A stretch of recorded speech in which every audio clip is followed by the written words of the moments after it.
All right, we got Slam Magazine here with Evan Turner. Evan, just tell me a little bit. What's the daily life like? In preparation for the draft. Pretty much, I get up around 10:30, try to eat a decent breakfast, come to the gym, Yeah. do an hour of ball handling by myself with a heavy ball, and just try to get my handles high and make sure get used to this NBA ball as well.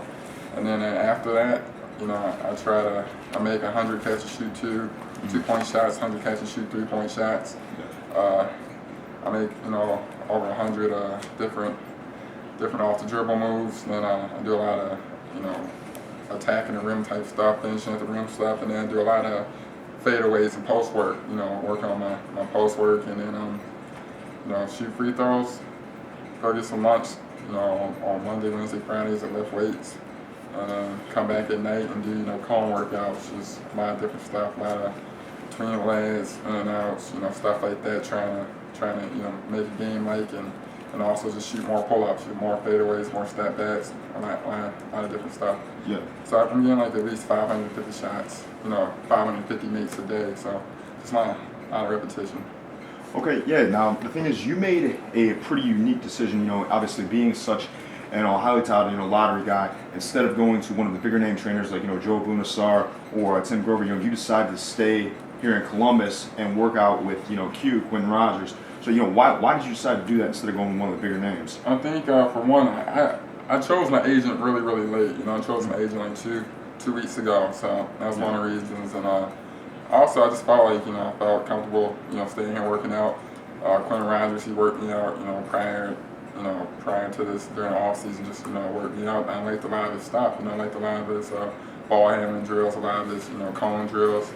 And I think he's all about getting better, adding more stuff to my game, and start switching up little things such as techniques and mechanics, and just really impressed with his ball handling things.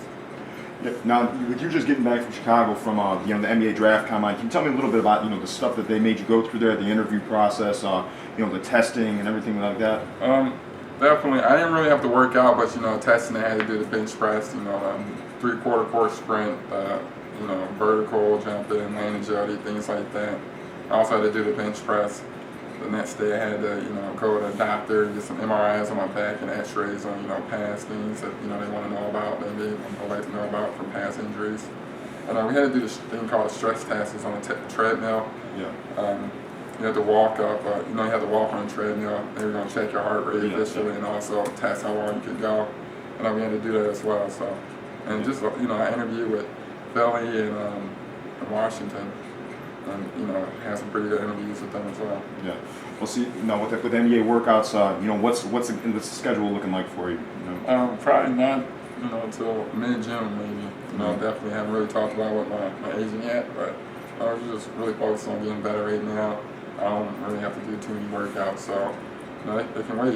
Each workout probably take 2 hours long, and that's pretty much it. So, in a year ago, that's considered, top 2 pick by everybody. Can you tell me how do you think you would fit with Washington? And then they, in the interview process, they tell you what kind of role they would have you doing with the team? Definitely want me up on a wing spot. We like both teams like my playmaking ability and my versatility. I think I was just trying to do what I did in college, just come play hard and play all around game and get my teammates involved and help them win games. Definitely. Now, what do you think the biggest adjustment you're going to have to make in the NBA is going to be? Just getting used to length and, of course the speed gets picked up a little bit. But other than that, at the end of the day, it's just basketball. It's something I've been doing my whole life. And, I just have to come out confident and come out ready to play and come out prepared. Yeah. Now with Philly, which is the spot that most people have you predicted as going, some people have said they don't think that you would be the best fit there, given the fact that, they have a lot of guards there who are more so slashers like yourself, and there's no real set shooter on that. I mean, how do you think you would fit in Philly, playing alongside a guy, two other guards who aren't really known as 3-point shooters? We just have to make adjustments and make things work. You never know, maybe Philly might bring in a set shooter or something in that regard, but I think Philly's probably focused on trying to take the best players available. And, great players find ways to win and find ways to get the job done, and that's pretty much it. Yeah. Now you mentioned you just spoke with your agent 2 weeks ago. Can you kind of tell people how stressful that is? The task of selecting an agent in the process. It's so stressful due to the simple fact that you know, you kind of got to trust your agent. You know, agent's going to be handling your business deals, your money. You have to really make sure that he's down to work as hard as you're working on the court, and he has to do things off the floor. And there's a lot of good people I had to choose from, and you know, I felt like I chose the best person, you know, that fit me perfectly. Just for the fact that, you know, he works hard, he's had great past experiences, and I just think, you know, he's really genuine. You know, I think his morals and his values and the respect he has for himself really, you know, stood out the most.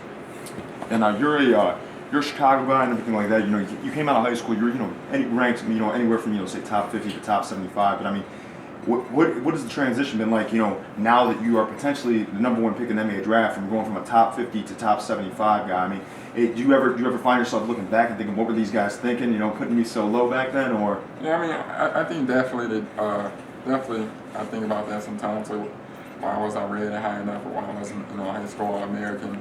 At the end of the day, you know, there's some great players, you know, in my class. You had O.J. Mayo, you know, you had Derrick Rose, Eric Gordon. You had a lot of players that, you know, people consider was one of the best classes of all time, and you can't really do too much about it, but keep working hard and understanding that it's not about where you begin, it's about where you end. That's pretty much a similar situation. You know, I ended college well, but at the same time, my career is still going, and it's a new beginning. I want to end well. Mm-hmm. Now, when you were in Chicago, interviewing with the NBA teams, you know, they dig a lot into your background and, you know, ask a pretty wide range of questions. I mean, what was the craziest question that you got asked during the interview process? Craziest question.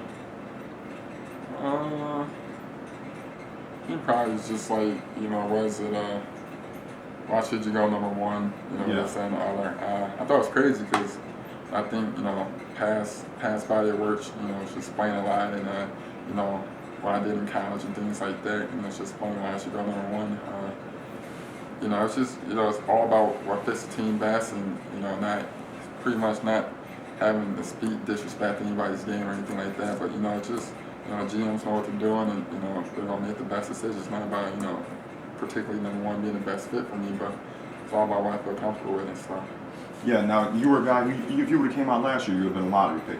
You know, what made you decide to come back for your junior year?